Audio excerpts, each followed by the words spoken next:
जय प्रभुपाद जय प्रभुपाद जय प्रभुपाद श्रील प्रभुपाद जय ശീല പ്രഭുപാദിൻ്റെ ലീലാമൃതയിൽ വായിച്ച കാര്യമാണ്. പ്രഭുപാദ് മായാപ്പൂരിലായിരുന്ന സമയത്താണ്. അപ്പം ആ സമയത്ത് ആദികേശവ സ്വാമി എന്ന് പറഞ്ഞ പ്രഭുപാദിൻ്റെ ഒരു ശിഷ്യൻ മായാപ്പൂരിൽ പ്രഭുപാദിനെ കാണാനായിട്ട് വന്നു. അപ്പം ആ മഹാരാജ് സന്യാസിയാണ്, 23 വയസ്സേ ഉള്ളൂ. അദ്ദേഹം പക്ഷെ ഈ അമേരിക്കയിലെ എല്ലാ ഈ ആൻറ്റി ഇസ്കോൺ മൂവ്മെന്റ് അതിൻ്റെ ഒരു കേന്ദ്ര ബിന്ദുവാണ്. അതായത് അദ്ദേഹത്തിന് അഗൻസ്റ്റ് ആയിട്ടാണ് എല്ലാ കേസുകളും വന്നിരിക്കുന്നത്.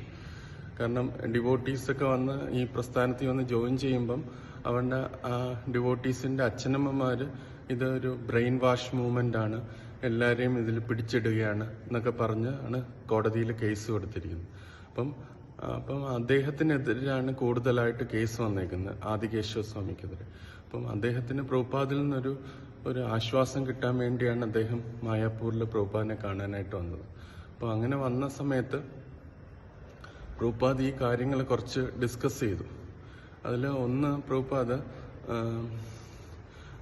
ഇങ്ങനെ സംസാരിക്കുമ്പോൾ ഈ ആദികേശവ സ്വാമിയും ചുറ്റും തമാൽ കൃഷ്ണ മഹാരാജും മറ്റെല്ലാ സീനിയർ GBC മെമ്പേഴ്സും ഉണ്ടായിരുന്നു.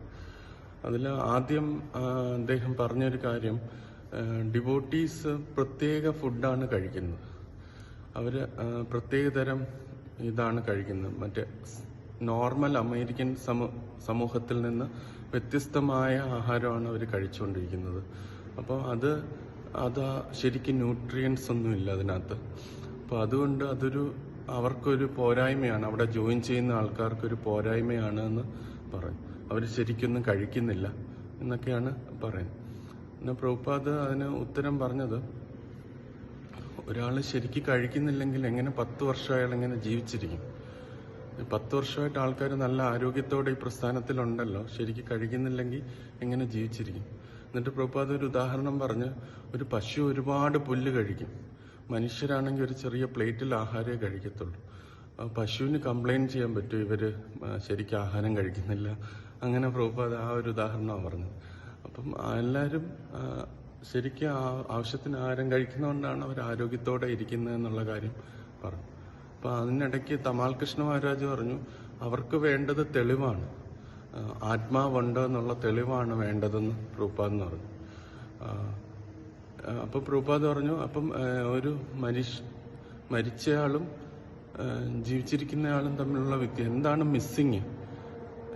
മരിച്ചയാളുടെ ശരീരം എല്ലാം അതേപോലെ ഉണ്ട്, ജീവിച്ചിരിക്കുന്ന ആളുടെ ശരീരമുണ്ട്, പക്ഷെ എന്താണ് മിസ്സിങ് എന്ന് ചോദിച്ചു. അന്ന് തമാൽ കൃഷ്ണ മഹാരാജ് പറഞ്ഞു, എനിക്കൊന്നും കാണാനായിട്ട് പറ്റുന്നില്ല എന്ന് പറഞ്ഞു. അപ്പം നമുക്കൊന്നും കാണാനായിട്ട് പറ്റുന്നില്ലെങ്കിൽ യഥാർത്ഥത്തിൽ ഇല്ല എന്നാണോ അർത്ഥം എന്ന് പ്രഭുപാദ് ചോദിച്ചു.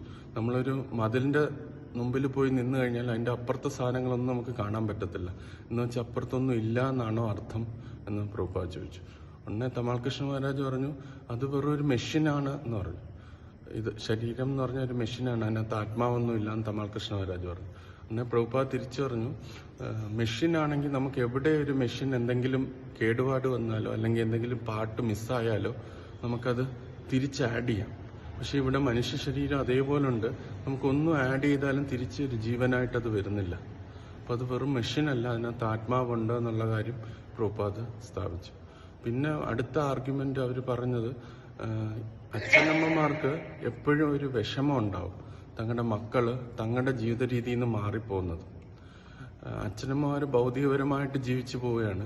അപ്പോൾ ഈ കുട്ടികൾ ആത്മീയപരമായിട്ടുള്ള പാതയിലേക്ക് പോകുമ്പം തീർച്ചയായിട്ടും അച്ഛനമ്മമാർക്ക് വിഷമം ഉണ്ടാവും.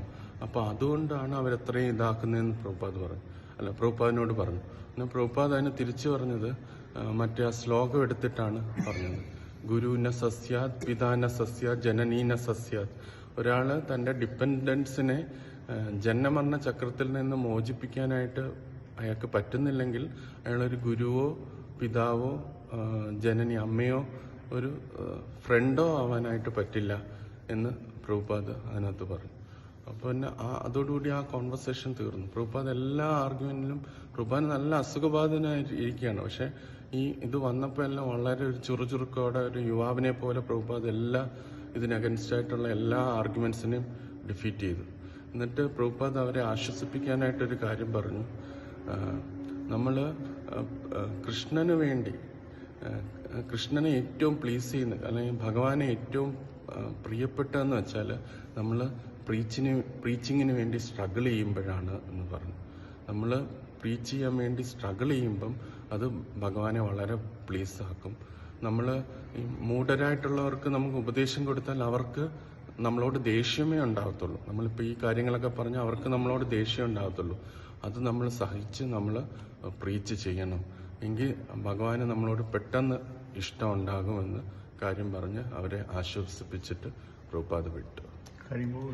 പ്രഭുപാദ്.